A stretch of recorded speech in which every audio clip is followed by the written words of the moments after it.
Joining me now, former Arkansas Governor Mike Huckabee, a former presidential candidate and Fox News contributor. Governor, good to see you tonight. Obviously, you've been a very outspoken supporter of Israel. You've been to the Middle East many times. What's your take on what Iran hopes the outcome of this provocation will be? I cannot even begin to imagine, unless they're poking at the bear just to see what the United States and other countries will do. But it's ridiculous for them to claim they had nothing to do with it. It's like, who are you going to believe, Iran or your lying eyes? I mean, there's the tape. It's clear what they're doing. But this is a region and a country and a regime that has been so dishonest, and they've been so brutal, not only to their enemies like Israel and the rest of the world, but also to their own people. But I think the president's playing this right. He's not rushing into military action, which would be a huge mistake. He's being very careful and calculating. But I think he's also being very clear that this kind of behavior is not something that the rest of the world, not just the U.S., is going to sit back and tolerate. Yeah, well, it's clearly a tense situation and something that the president will have to monitor very closely in the coming days and weeks. Let me turn your attention to another issue, which is the resignation of your daughter from her job as press secretary at the White House. She's been getting, a lot of very strong comments about her tenure there. And this one comes from President Obama's former top advisor, David Axelrod. Watch this.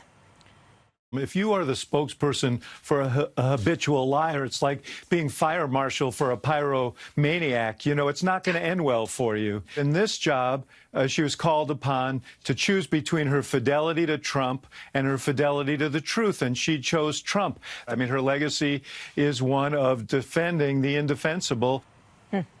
I mean, Sean Spicer got the same kind of treatment, and your daughter, Sarah Huckabee Sanders, also lined up for it when she took over. The truth is, people that don't like Donald Trump don't like my daughter. And it's not that they don't like her, because most of them don't even know her. They just don't like President Trump. And that's unfortunate, because a lot of us do like him, and we're grateful for what he's doing. I'm a little surprised that this came out of Axelrod. He's a better person than that. He knows better.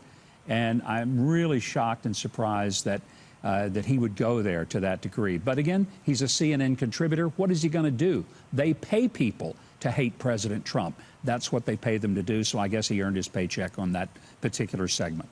I know you've heard the talk, and I think you commented on it a little while ago about what she might do next. You're the former governor of Arkansas, and there's some discussion that perhaps she'd like to follow in your footsteps to the State House. What would you say to that?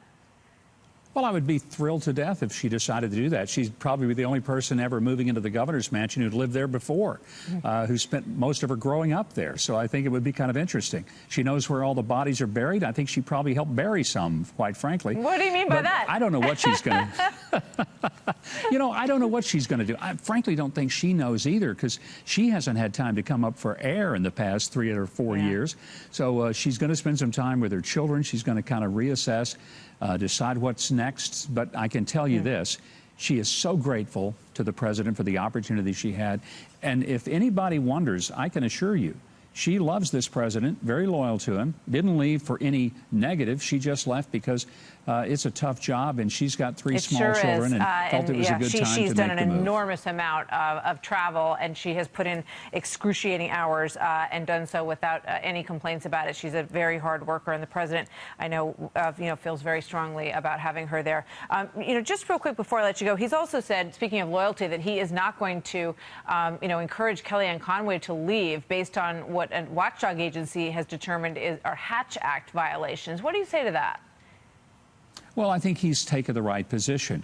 Kellyanne, like everybody else in the administration, is under just scrutiny to a level that is unprecedented. And I really think it's ridiculous to say that what Kellyanne has said violates the Hatch Act. And it's unfortunate that she's being targeted like that. I think the president's right to stand his ground and stand by his people, because when he does that, they're so much more likely to stand by him. And they do. Governor, thank you very much. Good to see you tonight. Governor. Thanks, Martha. Great to be with you.